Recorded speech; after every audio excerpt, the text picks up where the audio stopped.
Bum Talk. I am your host, Che Bums, along with my co-host, Danny Bums. That's right. And this weekend was packed with combat sport fights, Um, especially with boxing. Um, we start Friday night off with the first fight on ESPN Plus, which was considered one of the best lightweight fighters right now currently. ESPN I think has a rank as the number one fighter on Pound for pound. on ESPN rankings. Um, Vasily Lomachenko. And he defeated, and this is one of his mandatories, Anthony Crolla. Crolla from the UK. England. Okay. Yeah. Yeah, you see him right there. So basically, just you see the knockout.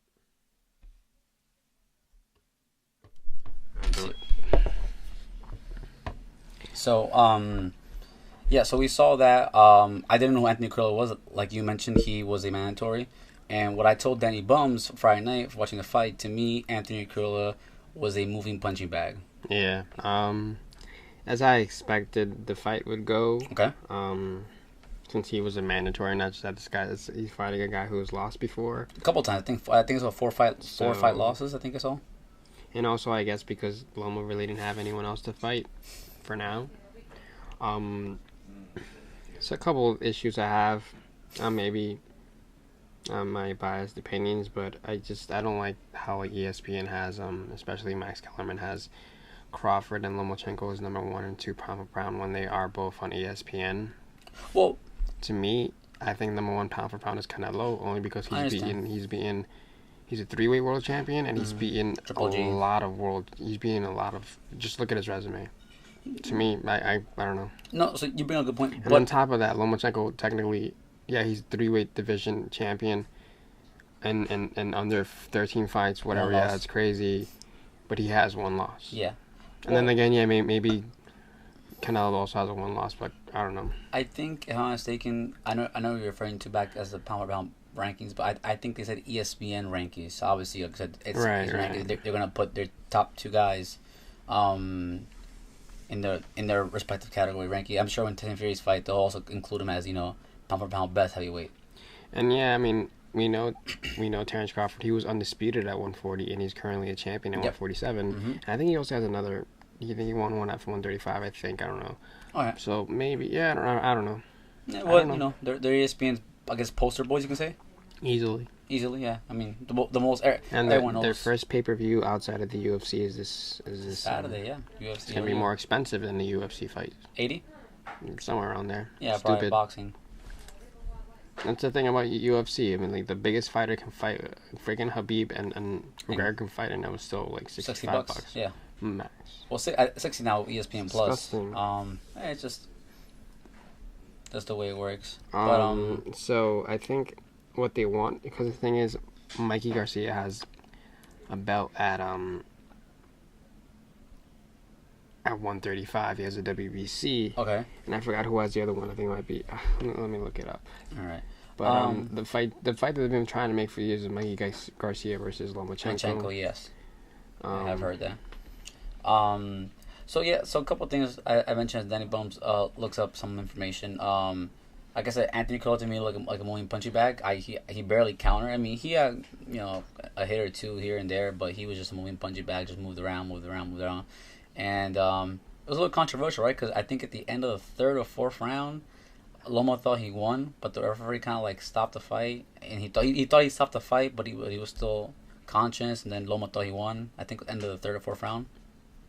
Remember that? Mm-hmm. So apparently the other guy who has it is Richard Kami. He has the IBF. Mikey has WBC, and Loma has WBA and WBO. Okay. I think I overheard that. I think Richard Kami won. I don't know what's going on. Mm-hmm. But yeah, I don't know. I feel like the fight to make at 135 is with Mikey Garcia. I actually think Mikey might beat him. All right. Only because, I don't know, I think Mikey's really good. And I saw an interview today with Demetrius Andrade, and he was kind of like shitting on Errol Spence, how like, he dropped all these guys, but he couldn't even drop Mikey once.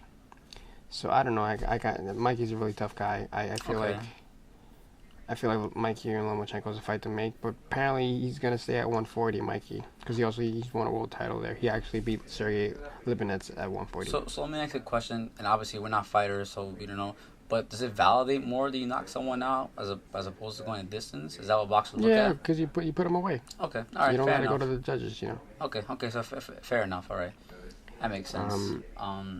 So yeah, another fight obviously to make would be apparently Bob Arum, and a lot of people think 135 is too big for Loma.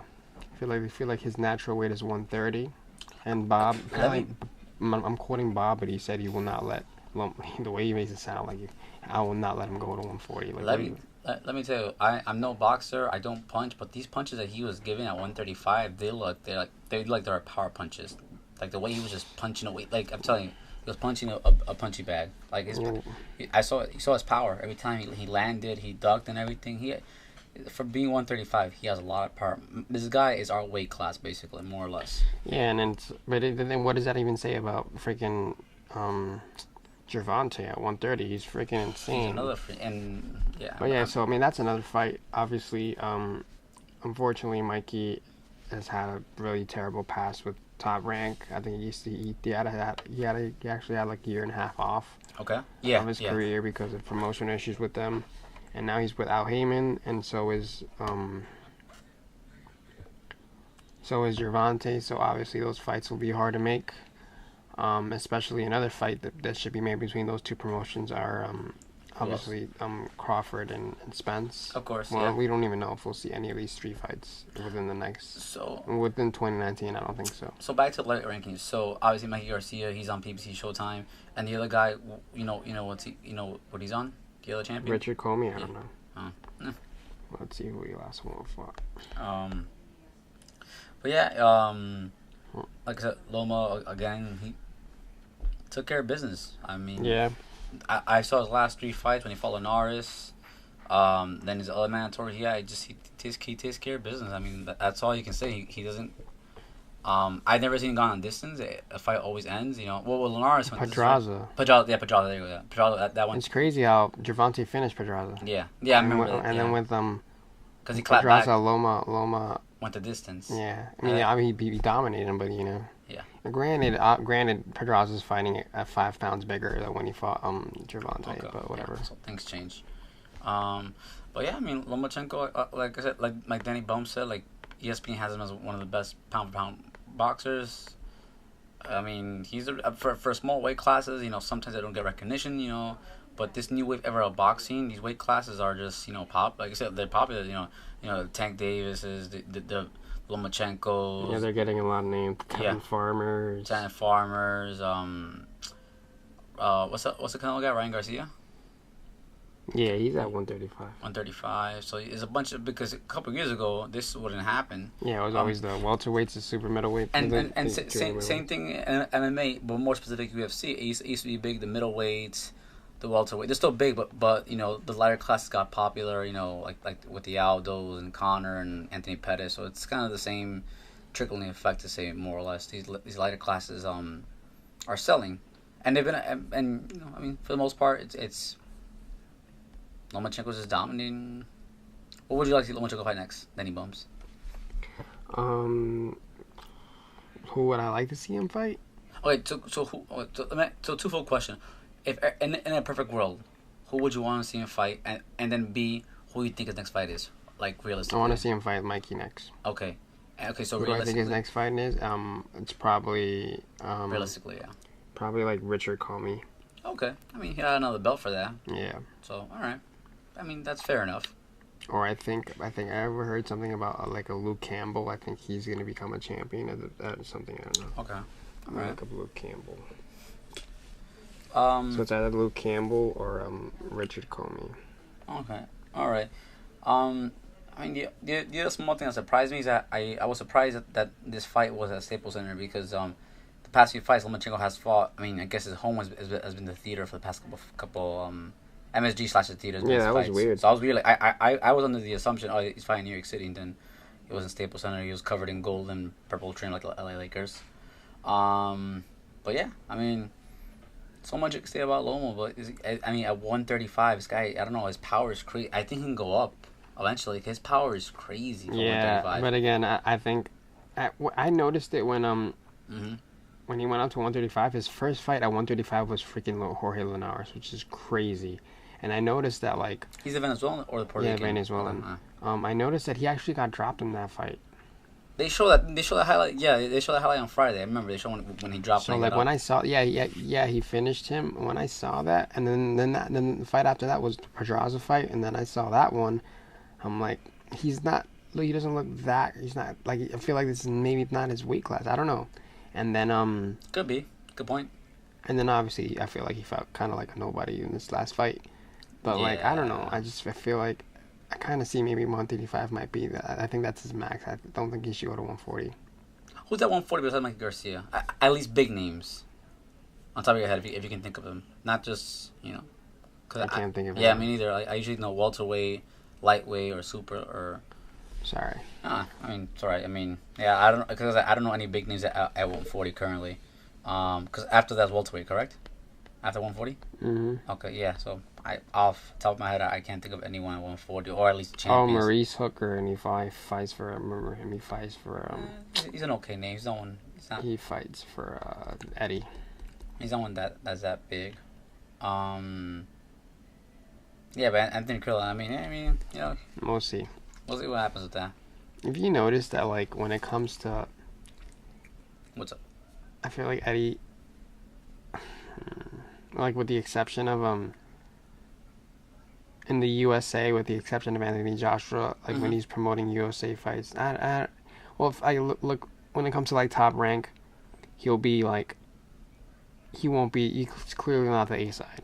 No, of course not. Look at this week with Corolla. He's just, he's there. And look at this upcoming week with Amir Khan. He's with Amir Khan. And where is it on? I mean, like you said, it makes sense. It's not his own company. It's not his own promotion. So obviously, you're not going to be as hyped up or enthusiastic. Oh, okay, yeah, cool. If it was the zone, obviously, Yeah. But yeah, I know what you mean. The enthusiasm there, maybe the vibes aren't as big as if they'd be in the zone. I saw in an interview on Fight Hub TV that Eddie goes in on Bob. But, like, in a friendly way, he goes, like, he's under a lot of pressure from ESPN because, like, supposedly, I believe he goes, like, all the ESPN Plus numbers are coming out for the UFC. Oh, no, there's no doubt about that. I mean, we talked about this even beforehand, or even before off podcast, that UFC was just beating boxing, Yeah. And viewership in general. I feel like boxing is really, really big in the UK. Yeah. Huge. You have London. Bigger than it is here. You have Ireland, I feel like the two biggest countries that have boxing is the UK and the States, right? And the States. But in the UK, it's soccer and boxing are their biggest things. So I'll take that back. I won't say US. I'll say North America because obviously it's Canadian boxers and a whole slot of Mexican boxers. So North America and UK are predominantly the biggest boxing cultures in the world. Anything else about Friday night ESPN fight? Yeah. I mean, and there's another thing I've noticed, and maybe you noticed it. I've noticed that when it's with main events with these guys with these small weight classes, usually the card's kind of weak. Usually, it's very top heavy. Yeah, well, I think the co-main event featured Zurito. Yeah, some young Mexican, looks like a novella TV star. He's actually, this nickname. He's actually the current WBO super middleweight champion, 168. But that was his debut at 175. Yeah, so he went up. I believed he's supposed to vacate it, and that was apparently that was the plan. And then he went up, right? Yeah, and supposedly Billy Joe Saunders said that he would be fighting for his belt, and that was apparently like not even true. Like that wasn't even confirmed that Zurdo was gonna give it up. All right. Let me see what he's fighting. I know he's fighting next month or something. I don't know if it's the interim or the actual belt. I don't even think it's probably an interim. It's like. Yeah, so that was a co-main event. He's fighting for the interim. He's an idiot. All right. But that's a smart thing though, because in boxing, when an interim, if Zurdo gives it up and he wins it, he gets promoted as automatically. Yeah. Okay, that makes sense though. So I mean, I guess that's a smart thing. Yeah. Yeah, that's pretty much it. So that guy won his light hips 175. Yeah, it's like I said, I've noticed that a lot of these boxing By the way, 175. That's Top Rank's got that. They have 3 of the 4 champions. Yeah. So that's the other ones in the zone, right? Dimitri Bivol was on HBO. But yeah, just like I said, I noticed that a lot of these cards are headlined by like small guys. Usually it's a weak card per se, more or less. But yeah, we'll jump Friday night till Saturday night. There's a couple of fights Saturday night. Let me go first since you really quickly. Let me just cover the WBO. I don't know what light middleweight or super welterweight battle between Jaime Munguia and Dennis Hogan. The Zone. He is one of. I don't think he's technically. I think he's co-promoted by Golden Boy. Yeah. Yeah. Excuse me, but yeah, he had a fight. I think it was in Mexico. I was watching some of it, and it looked really back and forth. I think he won by majority decision. One of the judges gave him a draw. The other 2 gave it to him. But it looked very back and forth. Yeah. He looked like he was going to war. Dennis Hogan was really pissed after the fight, like for the decision. So seeing that, I was like, maybe this kid is, I don't know. Isn't all. He's good, but I don't know. He obviously, I understand why they have to fight a lot because he's young, and B, it's for experience. Of course. But if they felt like he got the win, then he got the win. Yeah, no. So this guy, was he the automatic mandatory? I think so. He was. Okay. He's lost to people. All right.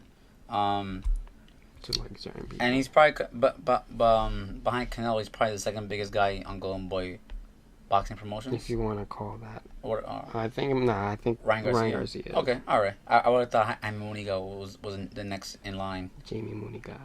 All right. He fought in Mexico, you said? I think it was in Mexico. Yeah, because I remember his last fight was in Monterrey. in Houston, Texas, when he fought a few months ago. All right. Was that card also very top heavy? He actually beat Dennis Hogan beat Jack Cool K. I've heard of Jack. And Jack Cool K just lost to Sergey Derevyanchenko this past Saturday at the PBC fight. FS1 card, yeah. So I guess he's a pretty solid name. Okay, what were you saying? So yeah, I mean, you mentioned a couple of times, you know, Jaime is one of the top Golden Boy boxers. Yeah, per se. He's a serious guy. I mean, you know what the thing is though, when I thought he was, because his last 2 fights with Dennis Hogan and the Asian guy earlier this year, it was very back and forth. So, but then again, he beat Liam Smith and he slept Saddam Ali. Like make up your mind. I mean, those 2 names are way bigger than the last 2 he's fought. I mean, I'm not trying to look into especially with Liam Smith to be able to beat him decisively. Maybe it's a psychological thing. Maybe he's just toying with these guys that just, you know, who aren't big names. Okay, you know, I'll just toy with them. But with these big guys, the story of Jaime Munguia is amazing. He when Saddam Ali won that title from Cotto, Saddam Ali's mandatory was Liam Smith. Okay. Liam Smith got hurt, so they brought in Jaime Munguia. And he got the upset. And he beat him. And then they brought in Liam Smith because he was up. He was the automatic mandatory. And he beat him. I was like, this kid is serious. Maybe he needs to chill out. Yeah, I remember the first time. Come back in the fall. The first time I heard of Jaime was actually last year when he was on the undercard of Canelo versus Golovkin. He slept that guy. Yeah, easily. Second, third round. I think he should chill out and come back in the fall. Yeah. But knowing them, he'll probably be back like in July or something. Well, it's like you said, especially when you're a young fighter, you know, up and coming. Yeah, they want to see you fight a lot. Yeah, they want to, like, you know, 3-4 times a year. But I mean, okay. And I believe Jaime's undefeated too, right? Yeah, so he's young. He's a little younger. After seeing that performance, do I think he can hang in with Jarris with Hurd? No. What about the other champion, Tony Harrison? Maybe. Yeah. Against a Charlo? I don't know. One of the Charlo brothers. No, those guys are serious. I did see the card for that. To me, I didn't recognize any other name on the zone card. Oh, me either. It was just Jaime Munguia. I mean, yeah. Like I said, it's pretty common in the fight games that, you know, a card is built very top heavy with the main event, co-main event. It was in Monterrey. And it was probably predominantly more Mexican fighters out there, or up and coming Mexican stars and all that stuff. Was Canelo there? No, he wasn't there. No, because I know he was at the rank. He moves when he gets closer to fight fight date. He moves his camp to San Diego. All right, because he was at the Ryan Garcia fight a few weeks ago. I remember that. Yeah, so he's probably been here since. Because it was Cotto guy versus Canelo guy. All right. So the switch thing, yeah. So that was that. Just to go over some things that are happening in 154. Jared Swift Hurd, he's fighting next month. Mm-hmm. On Fox he's too. Fighting, yeah. Free I forgot some guy's name, but he's a game opponent. And the plan is in June, Tony Harrison's rematching against Charlo, the one that he beat. From December, right? Yeah. And the plan is for the winners of those two will fight like in December or in the fall. If it all works out, yeah, obviously. For all three belts. If it's contingent that it all works out. I imagine Jared will win them all. Okay. Because Jared is pretty game. And then no one for this guy to fight. Well, I think the plan is the Zone has a plan because Jesse Vargas is going out to 154. And Kimberly's still fighting. And he's fighting Humberto Soto. He's like a freaking legendary old boxer. He has like 80 fights. Damn. He retired Brandon Rios. I don't know if he retired him, but he beat him like 2 months ago. Anywho, he's fighting him for his 154 debut. I think the plan is eventually to make that fight in the Zone, which should be pretty big. That'll probably happen in the fall. Well, I mean, without getting too out of context, you can definitely say the 154 division belongs to Showtime PBC. Definitely. 154 and 147. That is their like they both yeah. That's like their like back to like Top Rank. This is like their poster boys for them. Yeah, Top Rank has 175. You have 3 of them. The Zone has all 4 belts of 160. 4 belts, yeah. So, but yeah. And the Zone has, Anthony Joshua has 3 and belts. then they have and then I noticed a lot of the Zone cards. They have a lot of these like little small belt classes like super flyweight, all that kind of stuff. Yeah, like those small belts that no one really watches. But yeah, Danny Bones. So yeah, so we'll see what happens with that. Hopefully, Jamie fights in the fall. I think he should take some time. Yeah, I imagine he's fighting the winner of. He just fought in January, remember? Yeah, he's at the Houston Center. Yeah, where Rockets play. I imagine he'll fight the winner of Vargas and Soto sometime in the fall, which would be a good fight for him. Probably for the Canelo card if he fights again in September, maybe more or less. Maybe. Yeah. So moving on from the squared circle to the octagon, we had UFC 236. Yes, and for the first time ever, correct me if I'm wrong, it's the first time that both co-main event were interim title fights, right? Oh yeah. Yeah, I mean. And I call this card the card of interim belts. Yeah, because first time ever that we got a co-main event that was interim and main event that was also an interim belt. How do I feel? I didn't really see any of the fights other than the 2 title fights. You want to talk about them? Yeah. Like Nibble mentioned, and I mentioned this about UFC this year. A lot of the cards have been very top heavy, except maybe the last UFC pay-per-view before this 135, but it's been a lot of top heavy cards. Yeah. So the first title belt fight was for the interim middleweight title, between Kelvin Gastelum versus, I'm gonna pronounce his name wrong again, Israel Adesanya, right? Adesanya. And as Danny mentioned, this was it's already June, it's already April. It's considered already fight of the year contender probably. It went back and forth. It's up there with Gargano and Cole. Okay, I mean fair enough. And Paul Dilly versus MVP. Remember that fight back in February? I didn't think that was that crazy. Yeah, it was just back and forth. That was a good fight. Gargano Cole, good one. I think my contenders for all 3 sports right now, for boxing, I think it might be Lenepes and and the guy that just retired, Pete whatever. Damn it, the guy that freaking Sergey Lenepes, the guy that fought Errol Spence like a year ago. I got this. All right, so while he gets to that, so for wrestling, obviously, I think you're going to say Cole Gargano is probably your match of the year up until now, right, Danny Bums? Yeah. And then Lamont Peterson. Who just fought like 2-3 weeks ago, right? Yeah. On a Sunday. That was a great fight. Yeah. I think there could be better fights in boxing. Yeah. I think that's a contender for boxing fight of the year. WWE versus Peterson. pro wrestling is Cole Gargano, and MMA it's Adesanya Castle. It definitely wasn't Okada versus Jay White. Tell you that much. No. Wasn't that match. Anyway, yeah. So back to UFC. So this was the Inter 185 champ. Obviously, this guy. I forget what's his name. Robert Whittaker. Yeah, he's been dealing with a lot of injuries, and his timeline. Yeah. His timeline is soon to fight. So obviously, the fight went back and forth.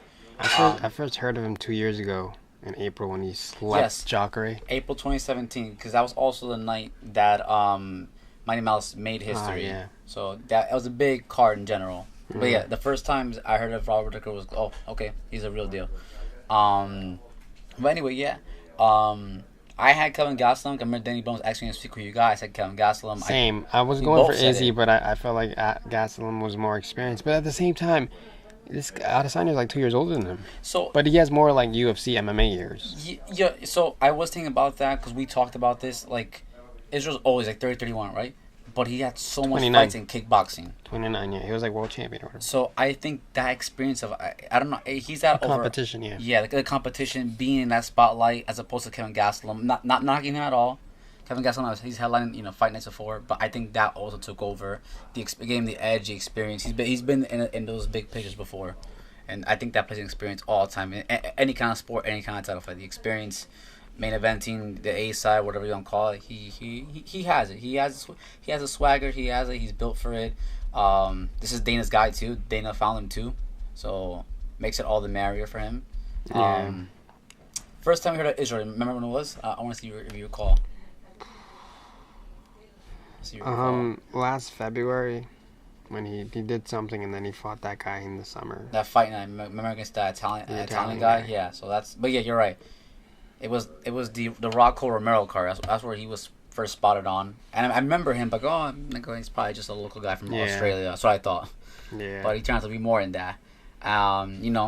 He's young. He's little. He's in his prime currently. Started a little late because he did kickboxing. But kudos to Israel, it sets up, I guess, the perfect storyline between Israel, who I think hails from New Zealand. I think he claims that as his nationality, versus obviously Robert Whittaker from Australia. So I think that kind of makes a full circle kind of thing. They confirmed that they're gonna bring that fight down there. Makes sense because they usually go there once a year. It's been the first time was Ronda versus Holly Holm. Yeah. So big. Yeah. What a fight. I had it scored 2-2. Well, I was going for Israel, but I thought Gastelum was going to win. And the first round proved that because Gastelum hurt this guy, pretty bad. In the chin. He made him, it was almost a knockdown. So I'm like, damn. I knew Israel's in for it. I know. Mm-hmm. Second round, the complete opposite. The tie turn. Third round, I thought Izzy edged it. So that's 2-1. Fourth round, Gastelum had it. All right. 2-2 the last round, and Israel did what he had to do. He dropped him twice, almost finished him. So I had a 3-2, and I agreed with the winner. All right. And it was just what a fight. It was. No, yeah, I guess it's fight. Obviously you still got a few months, but so far it is. It was insane. I guess you can call it first quarter of the year, fight of the year. But what was that later? We're in the second quarter now. What officially? Yeah. I was gonna say, I was worried about Israel. So another reason why I picked Kelvin is because against Spider, he didn't struggle, but I thought to be honest, I thought he would have slept that 44-year-old man. There you go. Yeah, same. So I want to say, I guess I had certain doubts about Israel. Okay, if he kind of struggled a little bit with Israel, then against Spider, then I think maybe Kevin has a chance. That's why I picked Kevin too. Yeah. I completely agreed. I expected him to finish. Yeah, I think old Spider. I think everyone did. Maybe the Spider needed a break, so that's why he looked so good, fairly good. Yeah. I imagine he'll beat. He holds ground. I hope and I think he might be Cannonier next month. He'll be Dave Branch, right? Yeah. Yeah. So. Big Brazil card next. Well, UFC every May they go to Brazil usually. Like I said, I was a little surprised. Like I said, I thought when I saw him fight when he fought Spider, I go, okay, maybe he's not this whole big deal people thought he was. But if you do look at this, Israel is still young in MMA. He's fighting big guys now, so I think these are real challenges for him. Because before these guys, he's fighting up and coming guys. He finished them off. So these are real challenges for Israel. He's definitely. I thought the Brunson fight was like was a step up for him, and even the Silva fight, and I guess that made that, and then I felt like that solidified his spot in the top 10. But then I'm like, Gastelum, I'm like that's scary. That guy's good. Hey, but then again, Derek Brunson is like the what is it, like the welcoming guy to 185. Yeah. He's fought everyone. Everyone. Yeah. So yeah. But yeah. But from the co-main event, I think we go to the main event, to one of the most hottest divisions in the UFC in the past 4 years. I want to say it's still one of the hottest divisions in the UFC.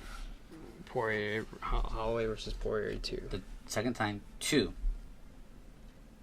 This is for the interim 155-pound belt. Yes. And before we get to this, like always, Danny Bones will always ask me a few days before the fight who you got.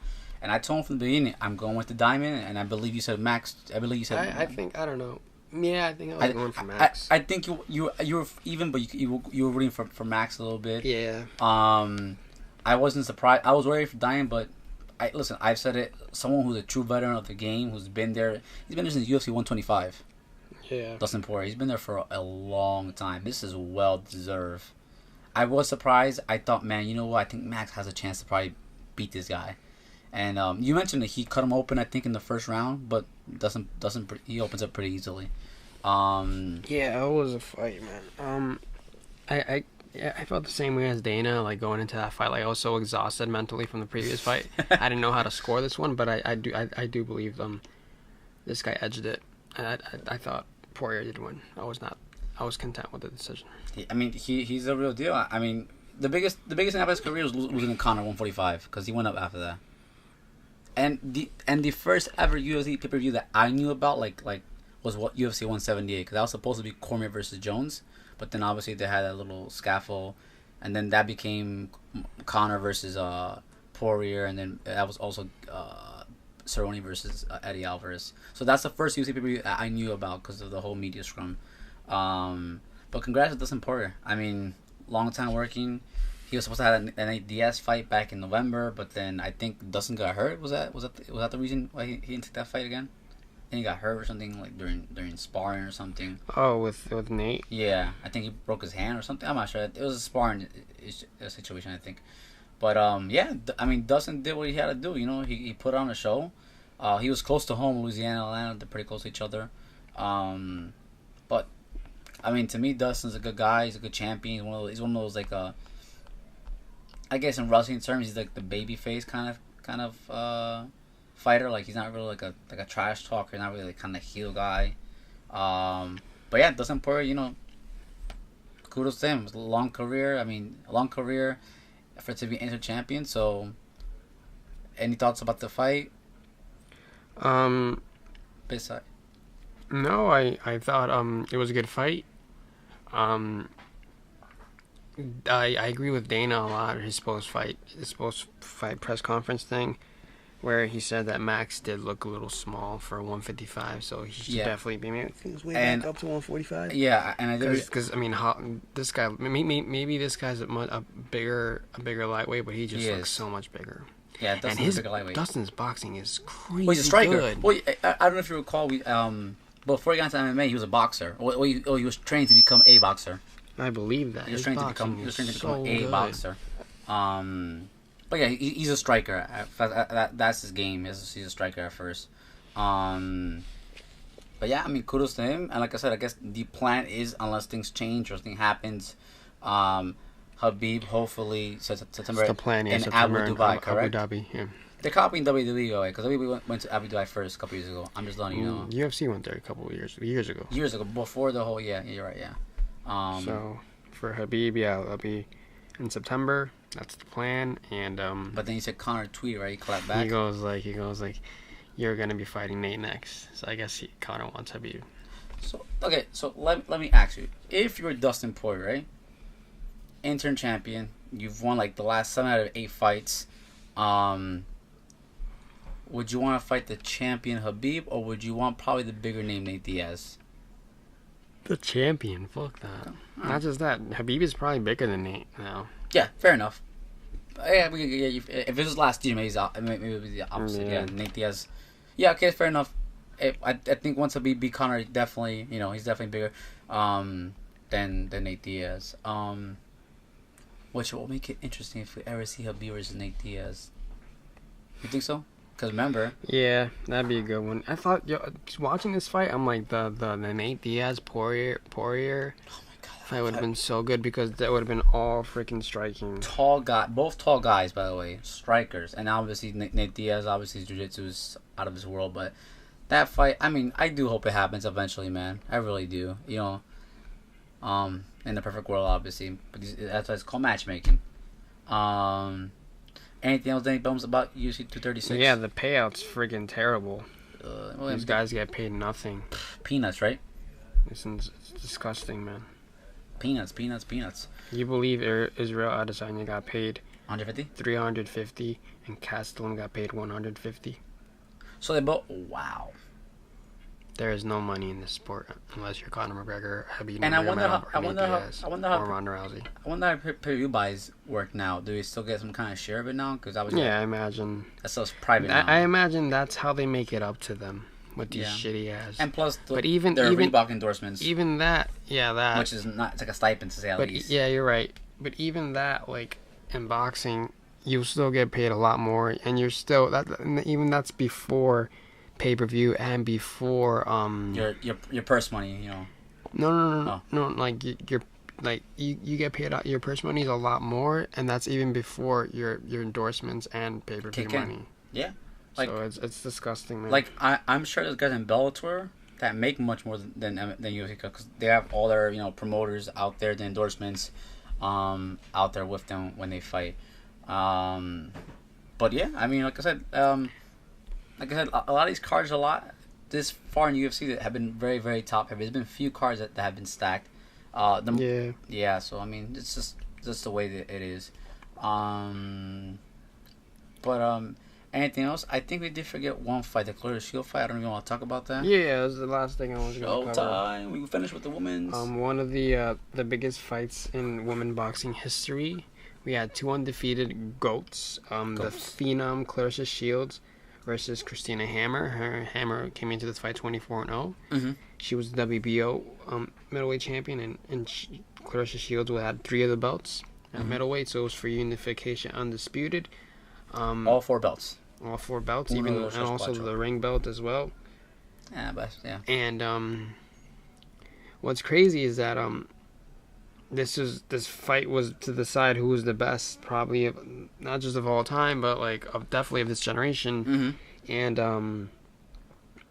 And the crazy thing is, Claressa Shields, she's probably more impressive. Well, she's big. She's kind of she's kind of Lomachenko in the sense that she has 2 Olympic gold medals, and she's done so much in under 10 fights. Well, so yes, you're right about that. But just sort of rebuttal about her fights. Remember, women boxing is different from men boxing. You can become champion in 5-4 fights in women's boxing. Right. But nonetheless, I'm not trying to knock her out or anything like that. Well, women boxing is in general is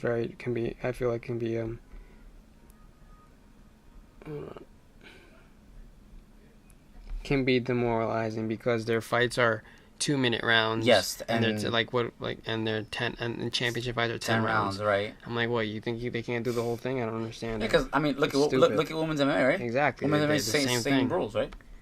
I think that's pretty demoralizing. But then again, boxing is an old sport, so that rule hasn't changed. It's rule. Yeah, it's old rules. Yeah. So I mean. So so she became the undisputed middleweight champion of the world in 9 pro fights.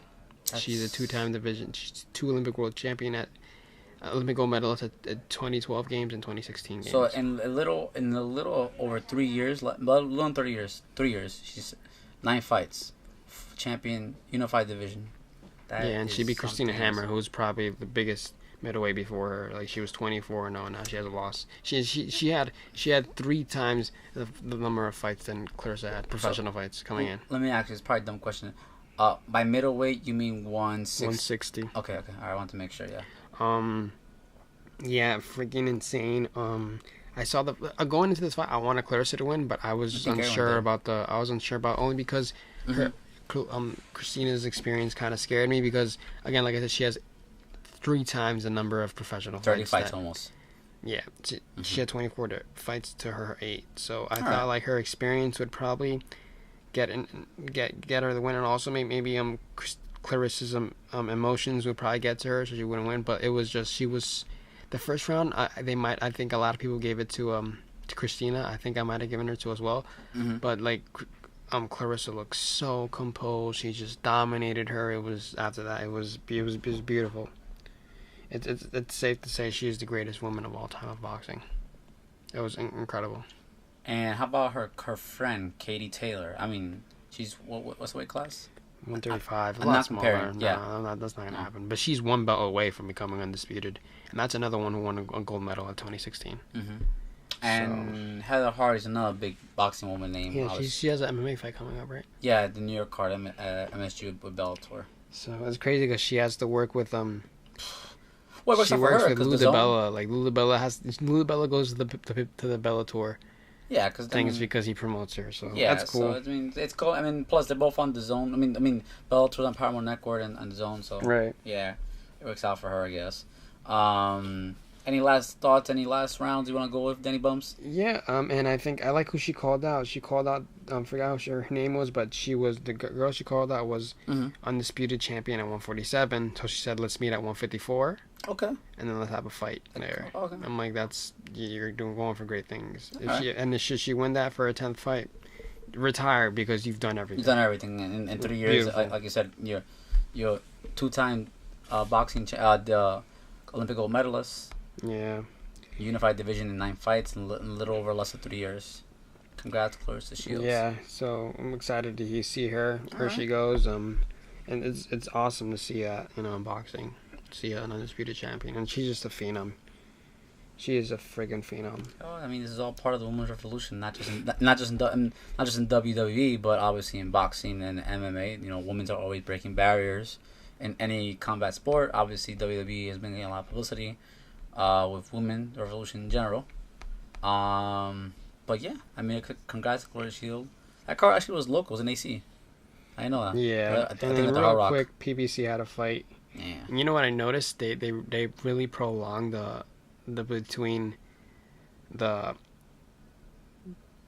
end of those fights in the PBC because of the UFC card. Yeah, no, you are correct because I was still at the first bar at night when that fight was still on. It was already past midnight almost. I was like, this is too long for a regular PBC fight card. So real quickly, Peter Quillin at 168. Former champion at 160 fought Quillin-Truax. And if you remember Peter Quillin, he was probably one of the best middleweights in the world until back in 2015. Until Triple G came. No, 2015 he ran into Danny Jacobs and DJ. He destroyed him. And that's when I've heard of Danny Jacobs. First time I heard of him when he beat Peter Quillin. Anyway, he fought Quillin-Truax in a 168-pound belt, and Quillin-Truax actually been champion at 168. He actually lost. He's beaten James DeGale, and then in the rematch, James DeGale beat him. Anyway, so it ended in a no contest because Truax got a cut on the head from an accidental 4 right in the second round. And of course, in boxing, after 4 rounds, the fight is official. When I said no contest, what I thought of when you play Smash Bros. and you quit the match? No contest, I guess. Yeah, so that was pretty much it. There was a lot of combat sports this weekend. Yeah, well, but specifically, everyone was catching up because WrestleMania. Wrestling last. Yeah, WrestleMania was last week. Insane. It completely shut the world down. And we still got to cover because we got Monday Night Raw tonight. We got the Superstar Shakeup, so we're gonna see what happens going on because this is the new season of WWE. There's no off season in WWE. They just they literally flip the page. Okay, what's next? But yeah, next week we got couple boxing fights. Obviously, we have the Dan Garcia fight on Fox. We have the ESPN pay-per-view fight. No Bellator. It's the UFC fight in Russia, St. Petersburg. I think that's pretty much it for next week. I think so. Yeah. WWE doesn't come back to May 19th. pay-per-view. Yeah, and Bellator, which is crazy because that's the Game of Thrones series finale. Hey, competition. It's not good. Competition. Anyway, but it's WWE. They do what they want. They do. Anyway, we want to thank you guys. Thank you for the past 24 hours. I've had over 20 subscribers, so I think total 66, I believe. Thank you guys. We really appreciate it. We're working on new stuff. I got a digital camera. We're going to slowly transition to recording through a camera.